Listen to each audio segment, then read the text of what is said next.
The seventh floor of the abandoned office building smelled of dust, decay, and the lingering traces of whatever business had once operated there. Sarah crouched behind a carefully prepared shooting position, peering through a small opening that had been cut in the window covering.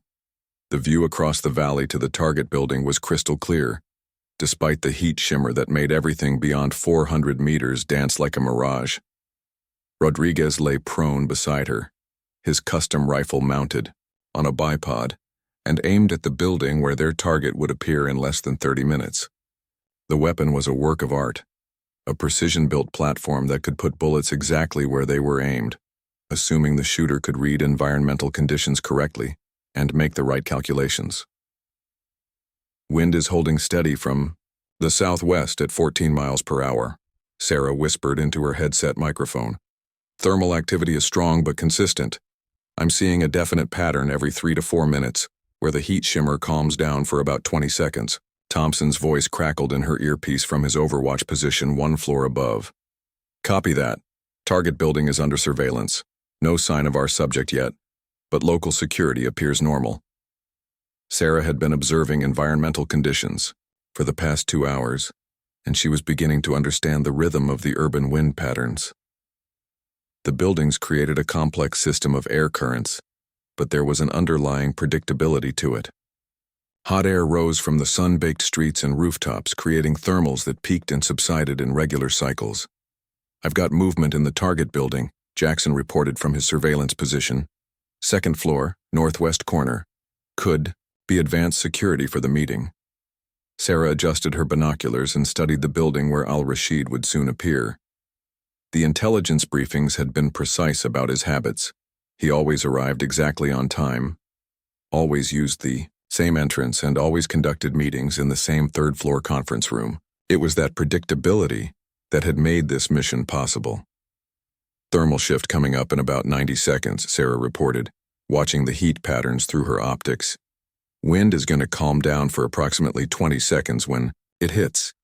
Rodriguez made minute adjustments to his rifle position, checking his scope settings and verifying his range calculations one final time. At 200 meters, the bullet would take nearly 1.4 seconds to reach the target, and environmental conditions could change significantly during that flight time. "Remember," Rodriguez said quietly, "when I fire, you need to call my corrections immediately. If I miss, we might get one follow-up shot before he goes to ground." Sarah nodded, though her heart was pounding so hard she was afraid Rodriguez could hear it. Everything she had learned growing up in Montana, every lesson her grandfather had taught her about reading wind and environmental conditions, would be put to the ultimate test in the next few minutes. "Contact." Thompson's voice was tense with focus. "Black sedan approaching target building from the south. This could be our boy." Sarah shifted her attention to the street below the target building, where she could see a dark vehicle pulling up to the main entrance. 2 men got out of the front seat, scanning the area with the practiced wariness of professional security. "Personnel. Rear passenger door opening," Jackson reported. "Middle-aged male matches target profile. He's moving toward the building entrance." Sarah felt her breath catch as she realized she was looking at Ahmed Hassan al-Rashid through her binoculars. The man who had killed dozens of people with his sophisticated bombs was walking casually into the building, completely unaware that a sniper's crosshairs were tracking his movement. "Target is entering the building," Thompson confirmed. "Sarah, I need constant updates on environmental conditions, wind speed, thermal activity, anything that could affect the shot." The next 20 minutes passed with agonizing slowness. Sarah maintained continuous surveillance of the environmental conditions, noting every shift in wind direction, every change in thermal activity. The heat was building toward its daily peak, creating increasingly strong vertical air currents that would push a bullet upward during its flight. "Movement on the 3rd floor," Rodriguez said suddenly. "I can see figures in the conference room." Sarah shifted her binoculars to the target window. Through the glass, she could make out several people settling around a conference table. One of them matched the photographs she had memorized. Al-Rashid was in position. "Wind is shifting," Sarah reported, feeling a change in the air pressure against her face. "Coming more from the west now, maybe 16 miles per hour. Thermal activity is peaking. We're going to have significant updraft for the next few minutes." Rodriguez made adjustments to his scope, compensating for the changed conditions. At this distance, even a small error in wind calculation could cause the bullet to miss by several feet. "I have a clear view of the target," Rodriguez announced. He's seated at the far end of the conference table, approximately 2 meters from the window. Perfect angle for the shot. Thompson's voice came through with cold authority. "You are authorized to engage when ready. Sarah, call the shot." Sarah closed her eyes for a moment, feeling the wind patterns and thermal currents just as her grandfather had taught her. She opened her eyes and studied the environmental indicators one more time. The movement of debris on nearby rooftops, the behavior of birds in the thermal currents, the subtle variations in heat shimmer intensity, thermal calm window approaching. "In 10 seconds, she reported. "Wind dropping to about 12 miles per hour from the west-southwest. You'll have approximately 15 seconds of stable conditions." Rodriguez controlled his breathing, settling deeper into his shooting position. Sarah could see his finger moving to the trigger, ready to fire at her command. 5 seconds to thermal window, Sarah counted down. Wind steady at 12 miles per hour. 3 seconds. 2. Thermal window opening now. Conditions are optimal. Rodriguez's rifle cracked with a sharp report that echoed off the surrounding buildings. Sarah immediately shifted her binoculars to track the bullet's path, watching for any signs of impact while simultaneously reading the environmental conditions for a potential follow-up shot. The 1.4 seconds it took for the bullet to travel 200 meters felt like an eternity. Sarah held her breath, watching the target building through her optics, waiting for confirmation of impact. "Hit." Thompson's voice was calm but carried an undertone of satisfaction. "Target is down. Clean kill shot." Sarah felt a wave of relief and adrenaline wash over her. The environmental reading had been perfect, the wind calculation accurate, and Rodriguez's execution flawless. The mission that had seemed impossible just days ago had been completed successfully. "Secondary targets are reacting," Jackson reported. "Security personnel moving toward the conference room. We need to extract immediately." Rodriguez was already breaking down his rifle, working with practiced efficiency to pack the weapon for transport. Sarah gathered her observation equipment, her hands shaking slightly from the adrenaline and the magnitude of what had just occurred.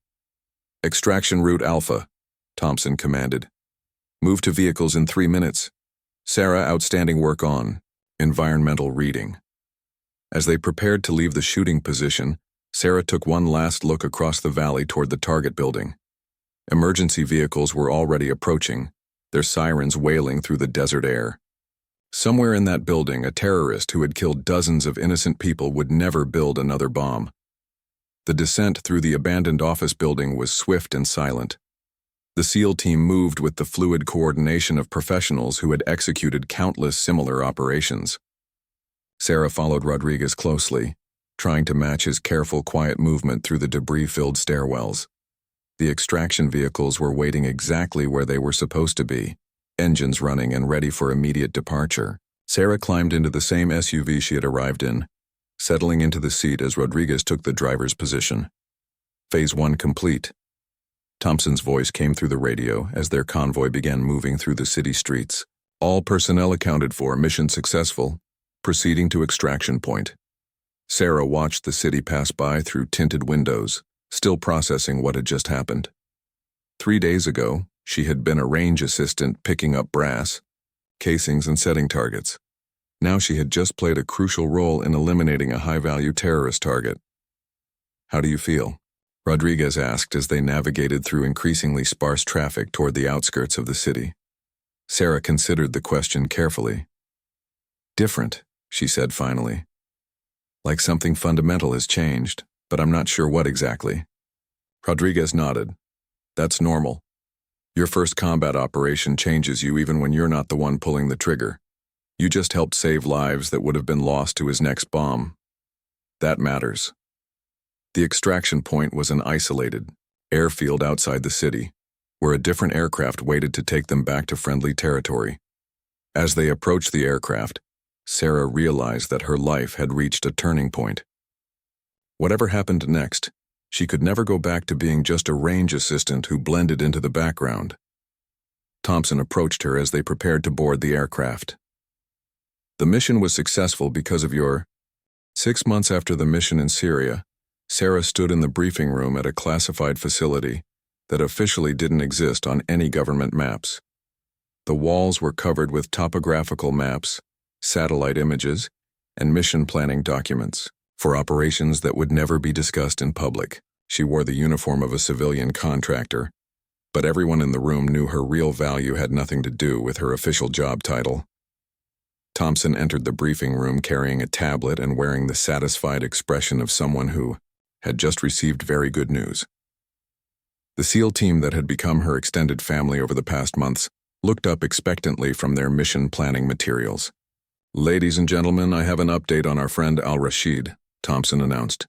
"Intelligence reports confirm that his entire bomb-making network has collapsed. Without his expertise, the terrorist cell he was supporting has been unable to conduct any significant operations. Conservative estimates suggest our mission prevented at least 15 planned attacks." Sarah felt a familiar mix of pride and soberness that had become her standard reaction to mission updates. Every successful operation meant lives saved, but it also meant confronting the reality that there were always more targets, more threats, more missions waiting. "More immediately relevant to our current situation," Thompson continued, "we have a new assignment that requires our particular combination of skills. Sarah, this one is going to challenge everything you've learned about environmental shooting." Rodriguez leaned forward with interest. Over the months since Syria, he had become not just a shooting partner but a mentor, helping Sarah develop her tactical skills and adapt her natural abilities to military applications. "What kind of environmental factors are we looking at?" Thompson activated a wall-mounted display that showed satellite imagery of a mountainous region. Afghanistan. High altitude, extreme cold, unpredictable wind patterns created by mountain valleys and shooting conditions that change by the minute. Our target is a Taliban commander who has been coordinating attacks against coalition supply convoys. Sarah studied the terrain imagery, immediately recognizing the challenges it would present. Mountain shooting was completely different from desert operations. Cold air had different density characteristics than hot air. Altitude affected both bullet trajectory and equipment performance, and mountain wind patterns were notoriously unpredictable. "Altitude?" she asked, already running preliminary calculations. In her head, "Shooting position will be at approximately 8,200 feet above sea level," Jackson replied, consulting his mission notes. "Target area is roughly 600 feet lower in elevation. Distance to target is estimated at 1,400 meters across a valley with multiple wind channels created by surrounding peaks." Sarah whistled softly. The shot would be even more challenging than Syria, requiring adjustments for altitude, extreme temperature, variations, and mountain wind effects that could change dramatically within seconds. "When do we deploy?" Rodriguez asked. 72 hours, Thompson answered, "which gives us limited time for environmental preparation and equipment modifications. Sarah, I need you to research everything available about mountain shooting conditions in that region. Weather patterns, seasonal wind variations, typical thermal effects at altitude." Over the next 3 days, Sarah immersed herself in meteorological data, topographical analysis, and consultation with mountain warfare experts. She learned about how altitude affected bullet performance, how cold temperatures changed powder burn rates, and how mountain terrain created wind patterns that could vary by 40 degrees in direction within minutes. The deployment to Afghanistan felt different from the Syria mission. Sarah was no longer the nervous range assistant trying to prove herself. She was now a specialist, brought in specifically for her unique abilities. The military transport aircraft carried her and the SEAL team toward what would be her most challenging assignment yet. The forward operating base was a collection of prefabricated buildings and defensive positions carved into a mountainside. The thin air at altitude made every physical activity more demanding, and Sarah quickly understood why mountain warfare was considered one of the most difficult military environments.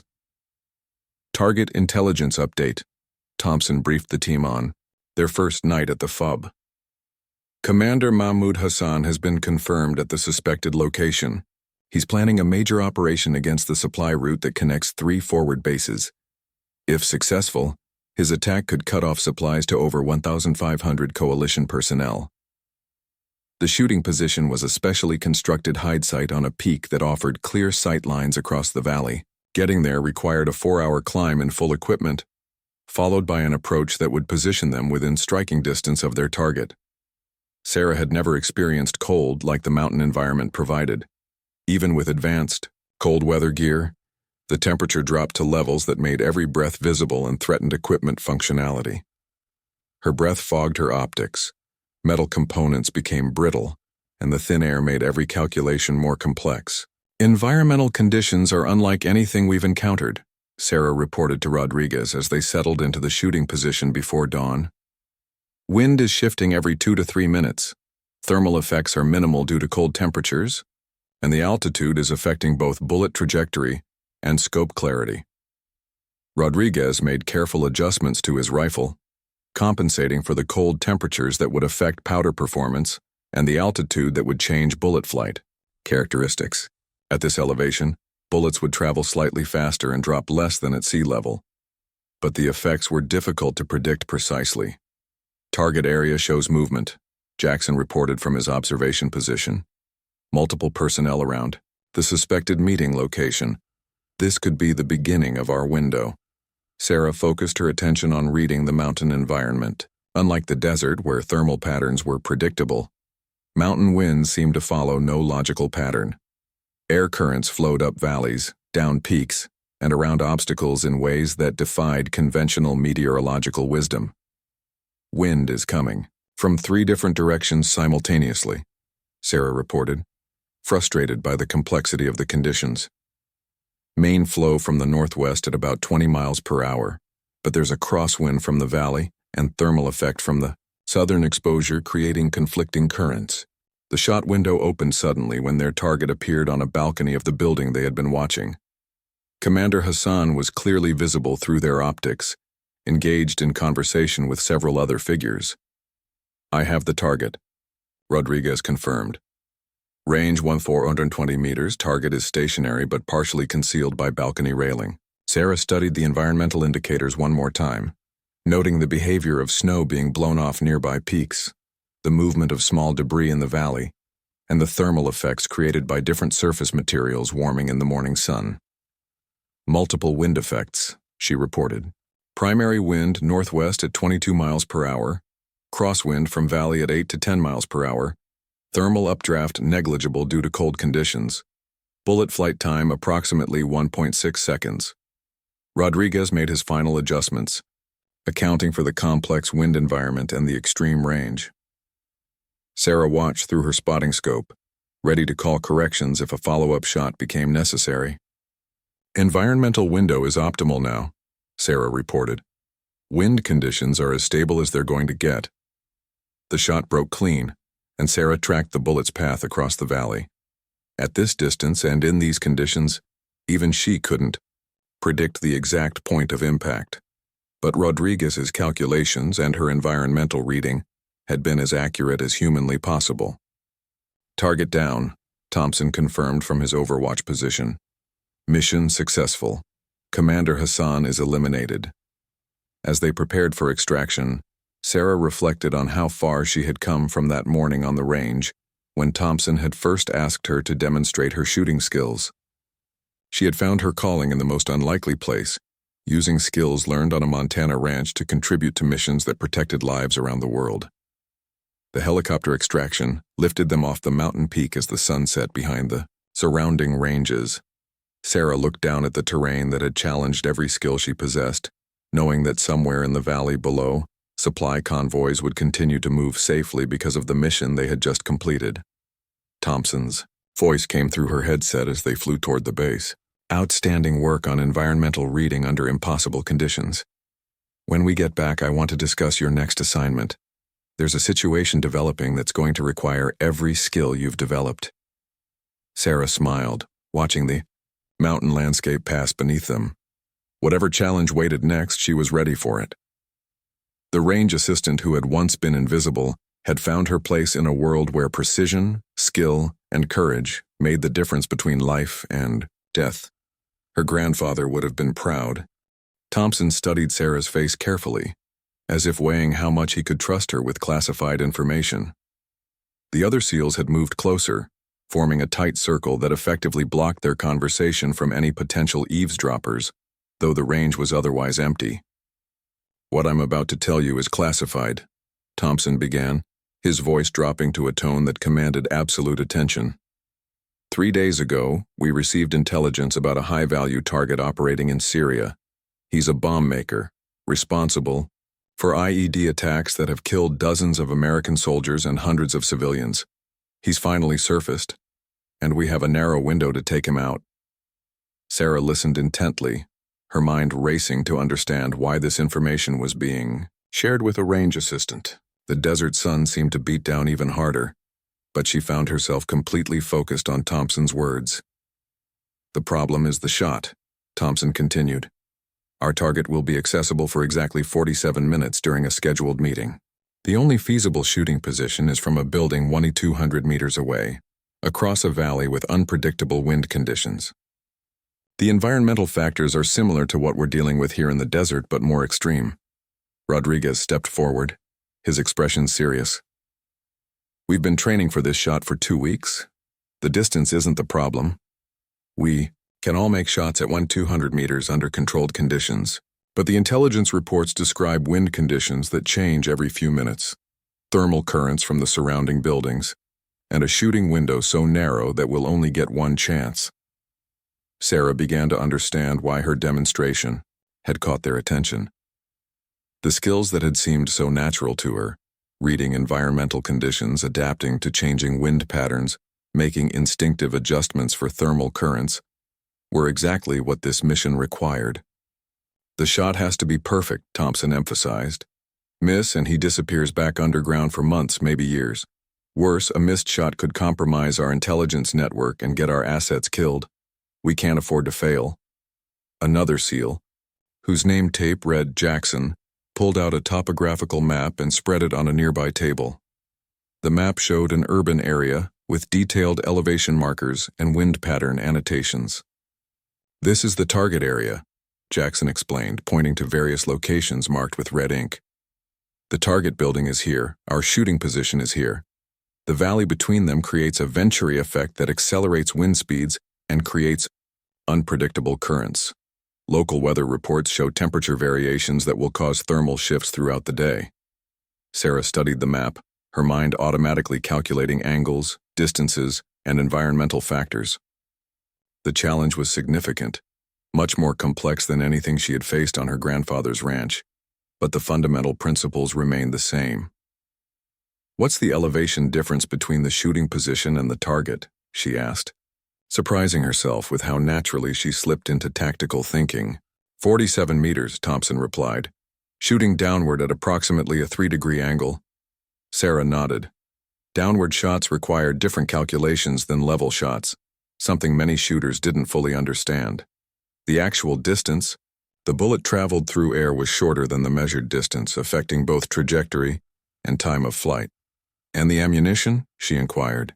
"Match grade 300. Winchester Magnum, 190 grain Sierra Match King bullets. Muzzle velocity of 2,150 feet per second." Rodriguez answered immediately.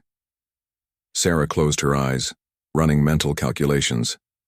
At Keelarn 200 meters with that ammunition, the bullet would drop approximately 48 inches, with a flight time of just over 1.4 seconds. Wind drift would be the critical factor, especially if conditions were changing rapidly. "You want me to go with you?" Sarah said quietly. It wasn't a question. Thompson nodded. "We need someone who can read environmental conditions instinctively, someone who can make real-time adjustments based on natural indicators, rather than relying solely on instruments. Instruments can fail, batteries can die, but someone with your skills could mean the difference between mission success and catastrophic failure." The magnitude of what he was asking began to sink in.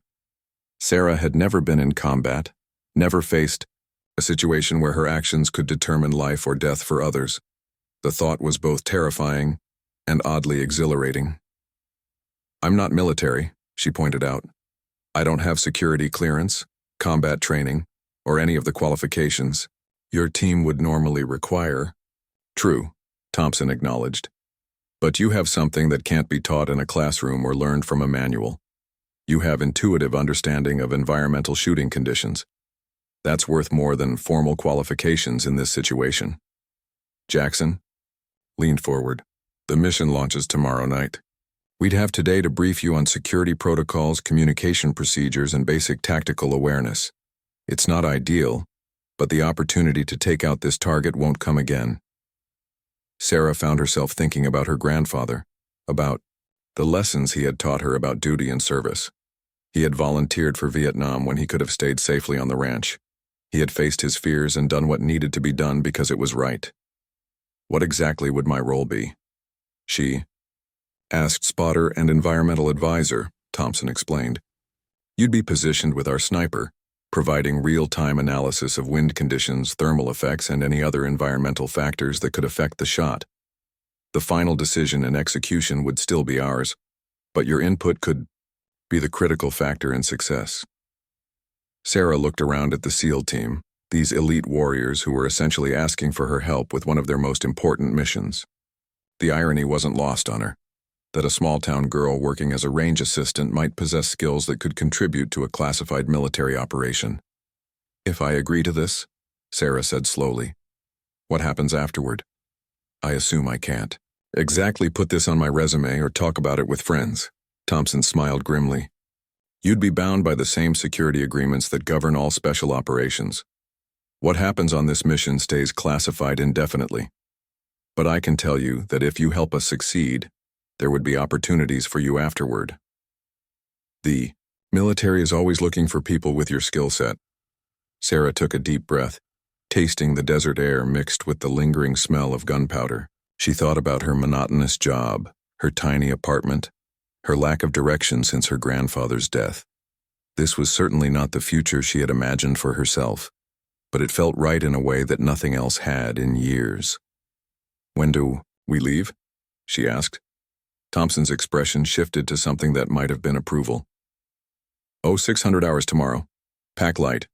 We'll provide all necessary equipment and clothing. And Sarah? He paused until she met his eyes. Thank you. What you're doing could save a lot of lives.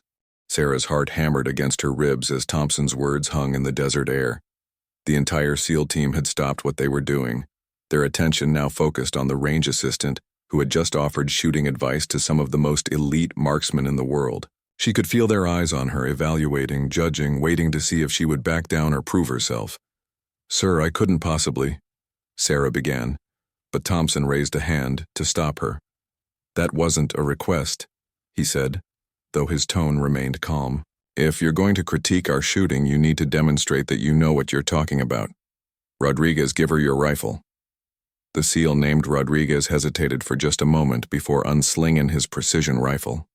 Sarah recognized it immediately as a customized Remington 700, probably worth more than she made in 6 months.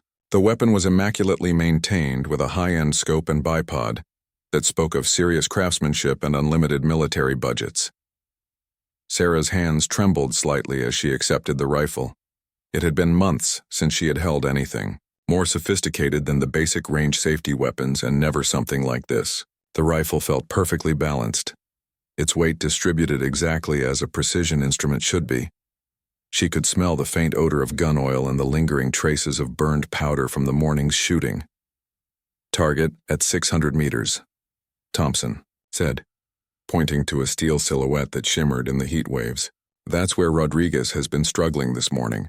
Show me what you meant about reading the conditions. Sarah knelt behind the firing line, settling into a prone position that her grandfather had drilled into her thousands of times. She could hear her heartbeat in her ears, feel the sweat forming on her palms despite the shooting gloves she wore. The SEAL team gathered in a loose semicircle behind her, their presence both intimidating and motivating. She pressed her cheek against the stock and peered through the scope, immediately impressed by its clarity and precision. The crosshairs were rock steady, and she could see the target with crystal clarity despite the distance. But more importantly, she began to read the environment around the target. Sarah closed her eyes for a moment, feeling the subtle variations in the wind against her face. In Montana, her grandfather had taught her to become one with the environment. to feel the landscape's rhythms and moods. The desert wind was different from mountain breezes, but the principles remained the same. Opening her eyes, she watched the heat shimmer patterns, noting how they moved and shifted. She observed the sparse vegetation between her position and the target, watching how the scrub brush moved in response to wind currents. Most importantly, she identified the thermal current pattern she had mentioned earlier, noting how it created predictable updrafts at regular intervals. "The wind is coming from the southwest at about 8 miles per hour, she said quietly, more to herself than to the watching seals. "But there's a thermal every 7 minutes that creates an updraft of about 12 miles per hour for roughly 30 seconds. Right now we're in the lull period." Sarah controlled her breathing, just as her grandfather had taught her. In through the nose, out through the mouth, settling into the natural respiratory pause where her body was most stable. She found her natural point of aim, adjusting the rifle until the crosshairs settled on the target without muscular tension. The calculations ran through her mind automatically. Distance, 600 meters. Wind, 8 miles per hour from the southwest, requiring approximately 2 inches of holdover. Bullet drop, approximately 18 inches at this distance with standard military ammunition. She made the mental adjustments, moving the crosshairs to compensate for both wind drift and bullet drop. The trigger broke clean and smooth, the rifle's recoil manageable against her shoulder. The sound of the shot echoed across the desert, followed, moments later, by the distinctive ring of lead meeting steel. Even without binoculars, Sarah could see that she had hit the target dead center. A murmur ran through the SEAL team. Rodriguez whistled low under his breath. "Holy shit," someone said, though Sarah couldn't identify who. Thompson remained silent, studying her through narrowed eyes. After a long moment, he spoke. "Again, different target." Sarah's confidence began to build. The first shot had been good, but it could have been luck. She needed to prove consistency, the hallmark of a truly skilled marksman. Thompson pointed to a target at 700 meters, positioned at a different angle that would require new wind calculations. This time, Sarah took her time reading the conditions. The wind had shifted slightly, now coming more from the west. The thermal updraft was still several minutes away, giving her a stable shooting window. She made her adjustments, noting that the longer distance would require different compensation for both wind and drop. The second shot rang out, and again the telltale ping of metal on metal confirmed another hit. This time, Thompson pulled out binoculars to examine the target more closely. "Center mass," he announced. "Clean hit." Sarah could feel the team's attitude toward her shifting. Where before she had been invisible, now she was very much the center of attention. But it wasn't just curiosity anymore. There was something else in their expressions. Respect, perhaps, or at least serious consideration. "Where did you learn to shoot like that?" Thompson asked as Sarah safed the rifle and handed it back to Rodriguez. Sarah sat back on her heels, suddenly aware of how surreal the situation had become. An hour ago, she had been picking up brass casings. Now she was demonstrating marksmanship to Navy SEALs.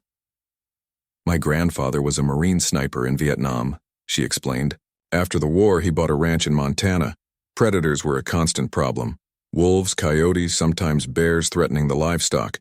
He taught me that every shot had to count because you might not get a second chance." Thompson nodded slowly. Practical shooting. No controlled conditions, no perfect weather. Just real-world problems requiring real-world solutions. "Yes, sir." He used to say that range shooting was like learning to drive in a parking lot. Useful for basics, but not much help when you hit real traffic. For the first time that morning, Thompson smiled. It was a brief expression, gone almost as quickly as it appeared, but Sarah caught it.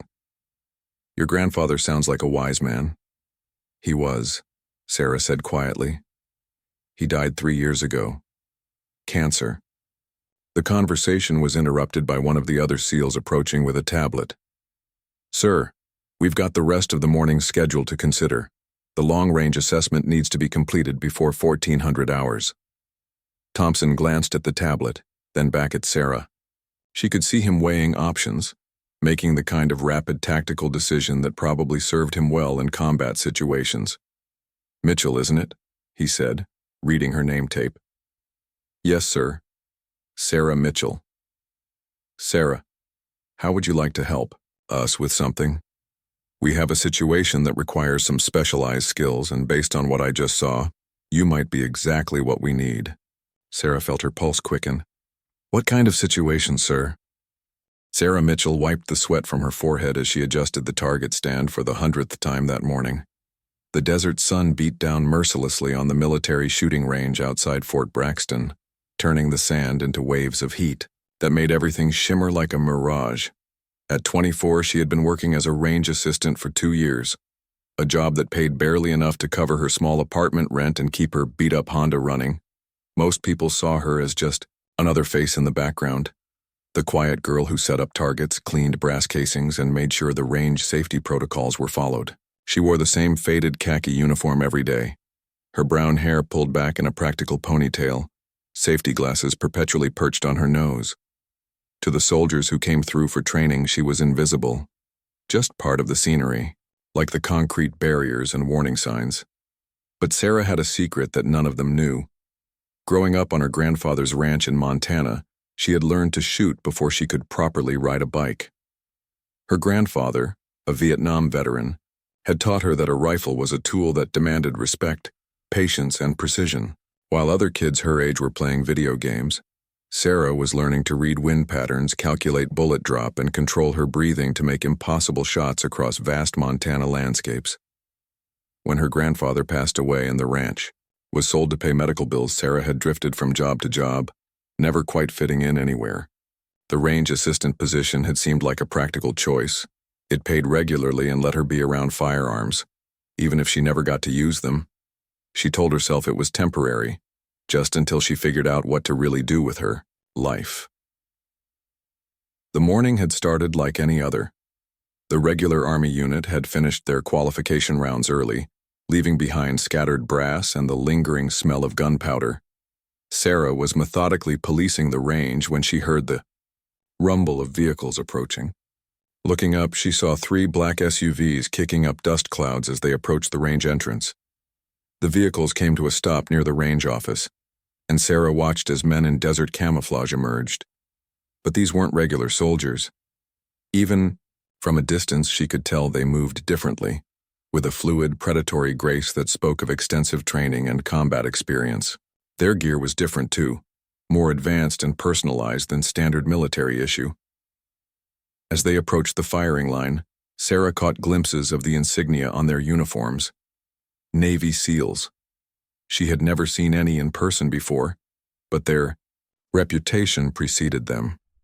These were the elite of the elite, operators who could disappear behind enemy lines and complete missions that existed only in classified files.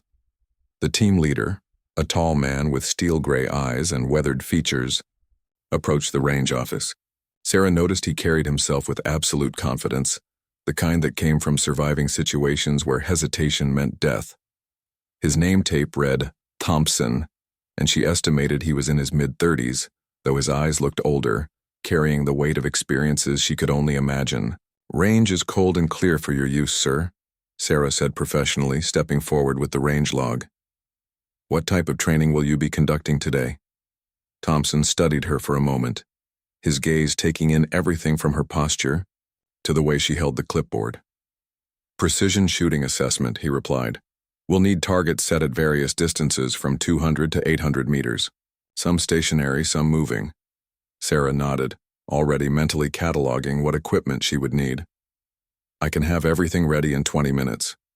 Will you need spotting scopes or wind meters?" "We have our own equipment," Thompson said, but something in his tone suggested he was impressed by her knowledge of what they might need. Most range assistants wouldn't have known to ask about wind meters for precision shooting. As Sarah worked to set up the targets, she couldn't help but observe the SEAL team.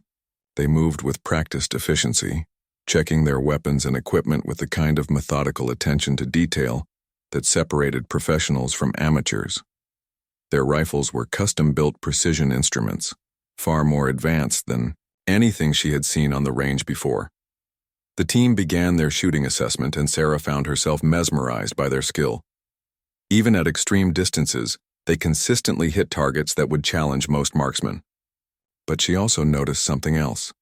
Subtle inconsistencies in their shooting positions, minor adjustments they made for wind that weren't quite optimal for the current conditions. Growing up in Montana's unpredictable weather had taught Sarah to read environmental conditions like a book. She could feel the subtle shifts in wind direction that the team's equipment might not detect immediately. The desert wind patterns here were different from what they might be used to, creating thermal currents and gusts that could throw off even experienced shooters. As the morning progressed, Sarah noticed Thompson watching her as much as he watched his team. Several times she caught him studying her reactions when his snipers missed shots that should have been easy for operators of their caliber. She tried to remain invisible, but something about the way he observed her made her suspect that her careful attention to their shooting hadn't gone unnoticed. During a break in the training, one of the younger SEALs approached her for water. "Hell of a wind out here," he commented, frustration evident in his voice. "Can't seem to get a read on it." Sarah glanced toward Thompson, who was now openly watching their conversation. She hesitated, knowing that offering unsolicited advice to Navy SEALs could be seen as presumptuous.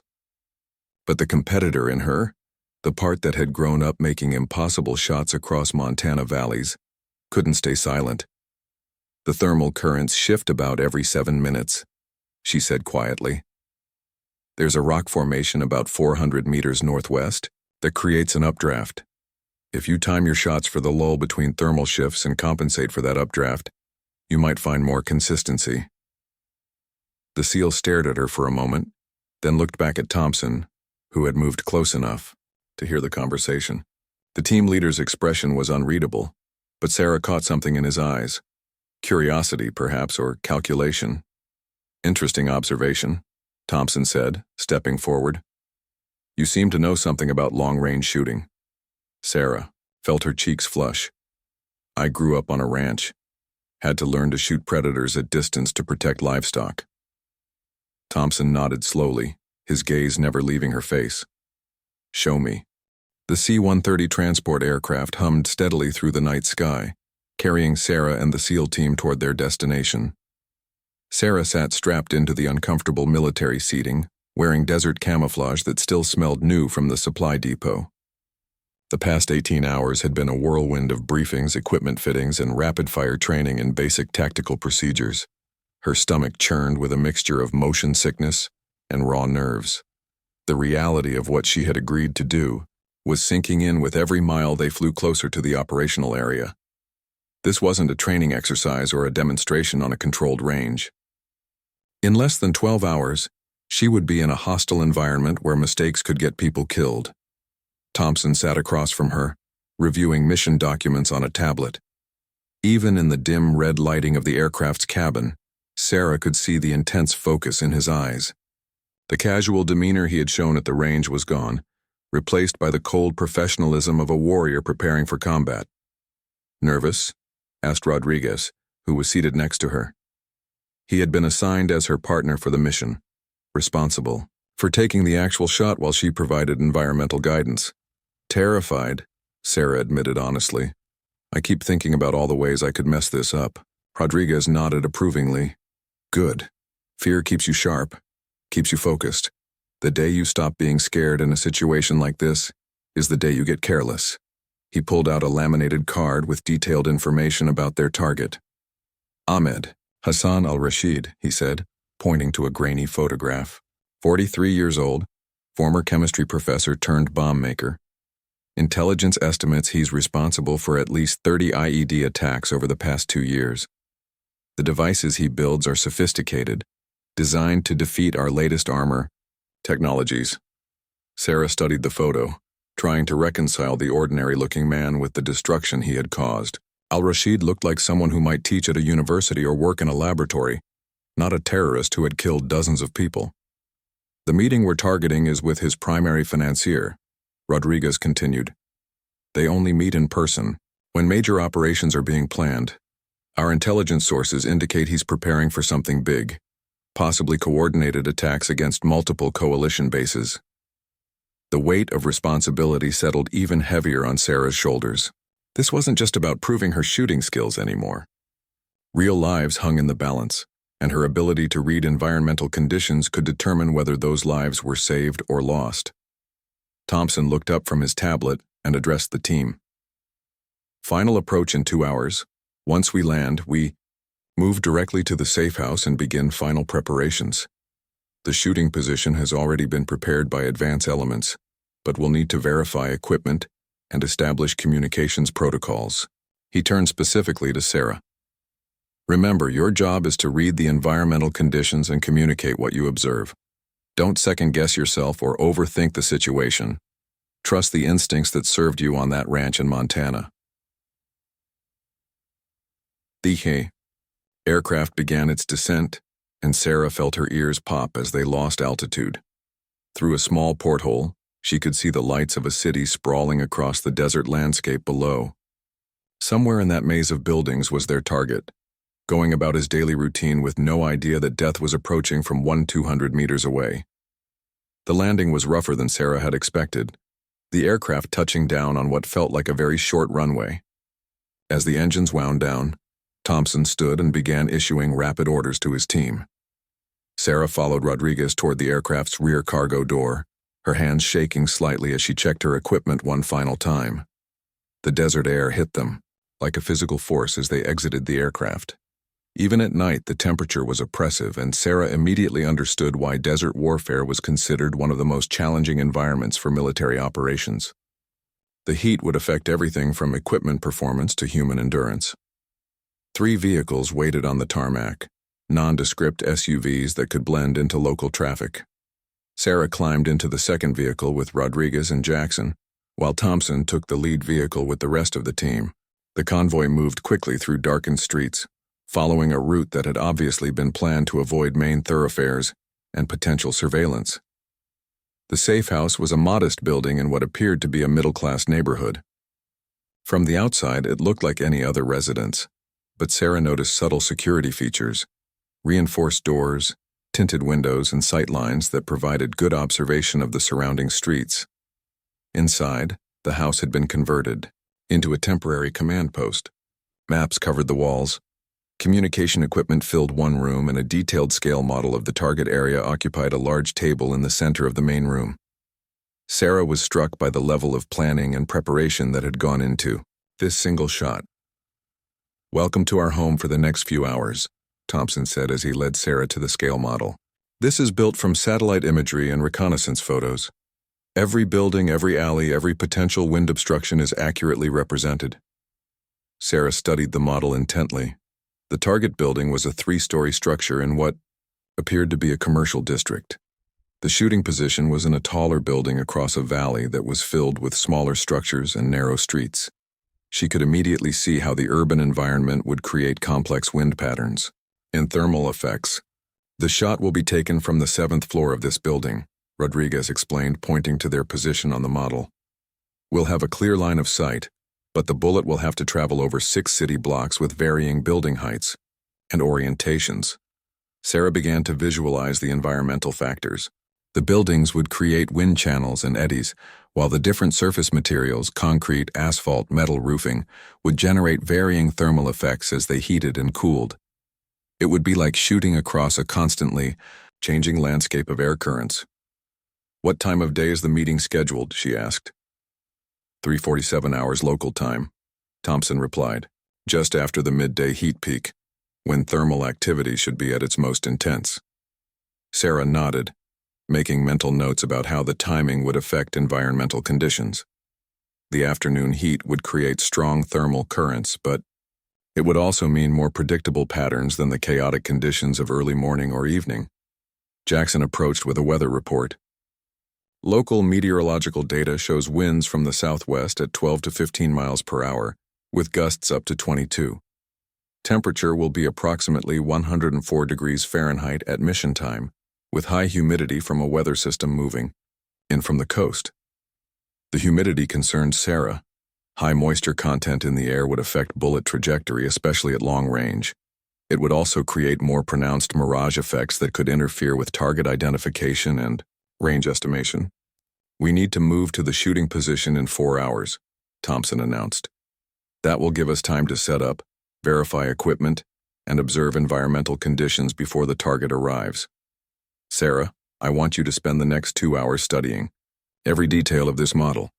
Rodriguez will brief you on communication procedures and target identification protocols. Sarah spent the remaining time before departure, memorizing every aspect of the tactical situation. She studied photographs of the target building, learned the radio call signs and procedures, and went over the mission timeline until she could recite it from memory. But mostly she focused on the environmental factors that would determine success or failure. As they prepared to leave for the shooting position, Thompson pulled her aside for a final conversation. "Once we're in position, everything changes," he said quietly. "This becomes real in ways that training can never prepare you for. If at any point you feel overwhelmed or unsure, tell us immediately. There's no shame in recognizing your limitations." Sarah met his gaze steadily. "I understand, sir. I won't let the team down." Thompson studied her face for a long moment, then nodded. "I believe you won't. Let's go make this shot."